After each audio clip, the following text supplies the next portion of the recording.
journey of pursuing your passion, did you all ever reach a point where you wanted to give up? And why?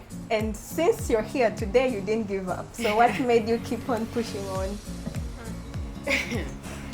I have given up more times than I can count. In fact, we could just be talking about last week. So, really, yeah, because while yes, it is passion, we sound so joyous when we talk about it because it is instilled in us.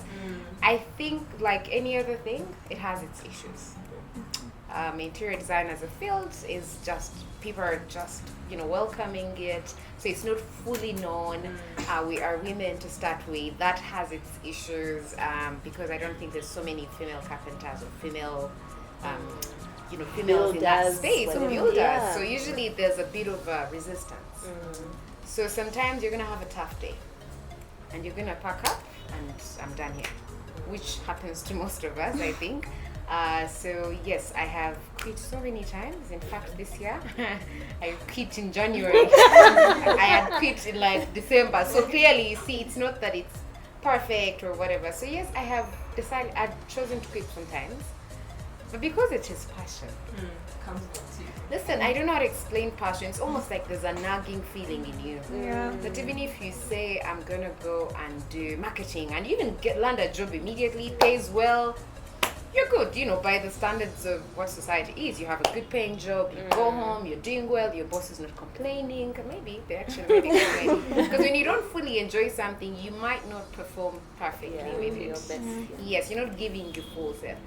There's a thing, I don't know if it's just me, when you have an email that is on your phone, you're bound to come back. So yes, we quit. I've quit a million times, but every time I go to sleep and close my eyes after like 10-20 hours, I wake up and I'm like, oh my God, I wonder if that light could. So you see, I come back to it. So that's why I have not yet stopped, because it's my passion. Okay. But yes, it's tough, but we keep going. All these big brands had to just be, they had to persevere. They had to try every day. Try. So yes, that's for me. Thank you. Okay. I have quit before in a big way. I registered a company. I had employed people. I'm sorry, parents, for the children that I misread at that time. No, I'm kidding. But I had employed young people who were passionate with me. And, we started this journey. And somewhere along the way, it just failed. First of all, I didn't know how to run a business. And what? You can just think that passion will take you where you're going. It's not enough. You have to get knowledge. You have to be wise. Wisdom coming from, your elders, people who would have been there before you. And then knowledge, you have to read widely. You have to research. You have to understand how the market works. Many things. Actually, I would encourage you young people, when you get out, don't work alone. Don't start, this thing and think that, even if you go and work somewhere, when you're leaving, live with your friends and work together, because you'll be able to support yourself. Now, me, I got out, I had saved some of my money, and all that money, when it came, I started looking around, and I was like, because I didn't know about expenses and how to save and how to pay taxes in time, and then they would catch up with you with fines. It was so much. After, I think, 2 years, just closed the company. But the people that I was working with were so sad. Their boss is crying. They are crying. It was too much. So I closed and then walked back to my former employer. God bless that gentleman, because they received me with open arms.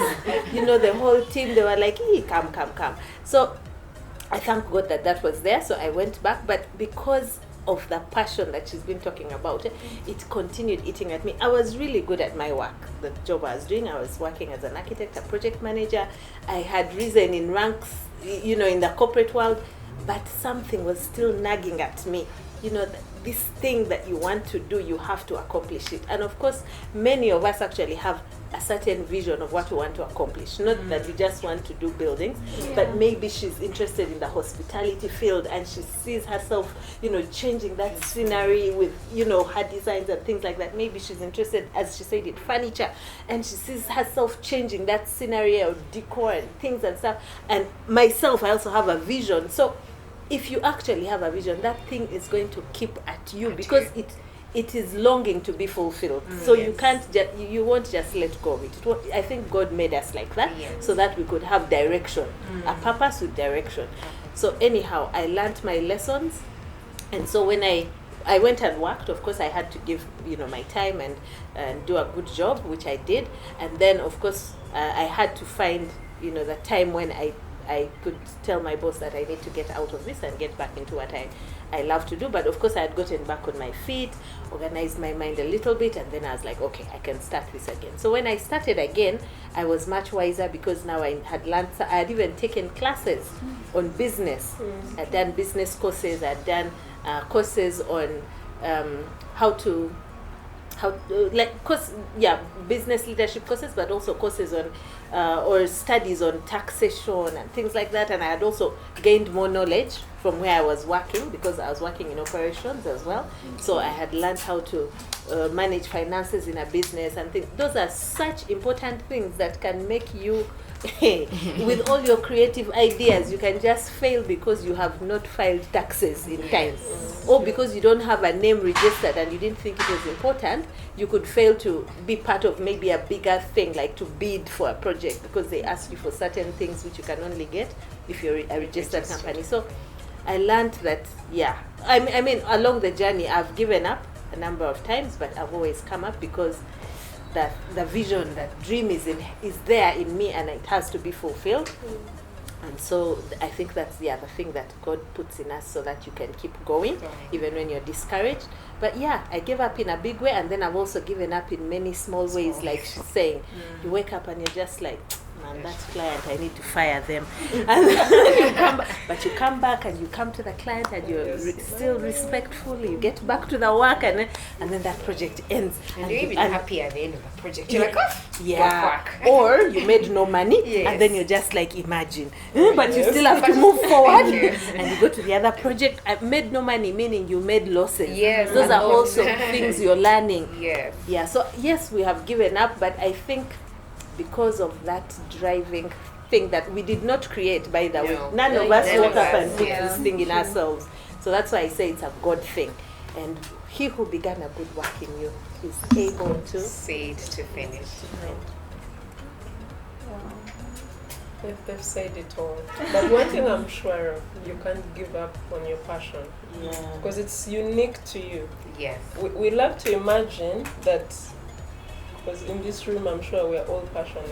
So we love to imagine that it's something that's common to everyone. But it's not.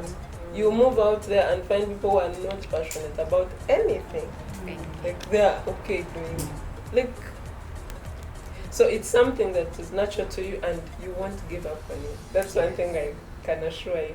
So don't worry that it will run. It will run or it will burn out. No, the fire will always be there. It may get dim, but if you turn back to it and fan it, it will come back. The fire will be up again. What else did I want to say? The reasons why you would feel like giving up, like I said, finances, money, you people. If your passion, especially when you get the temptation of making your passion now bring you money. One, it will frustrate you, because originally you were doing it as if you were, because you were enjoying it.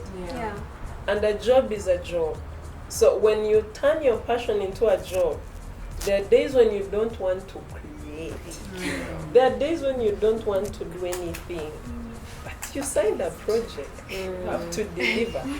And like she said, there are those days when you've given up. The fire is in. Yes, you're passionate about this, but there's that morning that you're not in it. But you have bills. You have to work. That's a big temptation that I would say. Finances. Let's all pray that our passions will keep paying us, because that's the biggest frustrating thing. If your passion doesn't bring the returns, that's usually where it begins to frustrate you. That's where she left. Like, your story. Yes. Yeah, when the finances weren't adding up, you realize I have no business.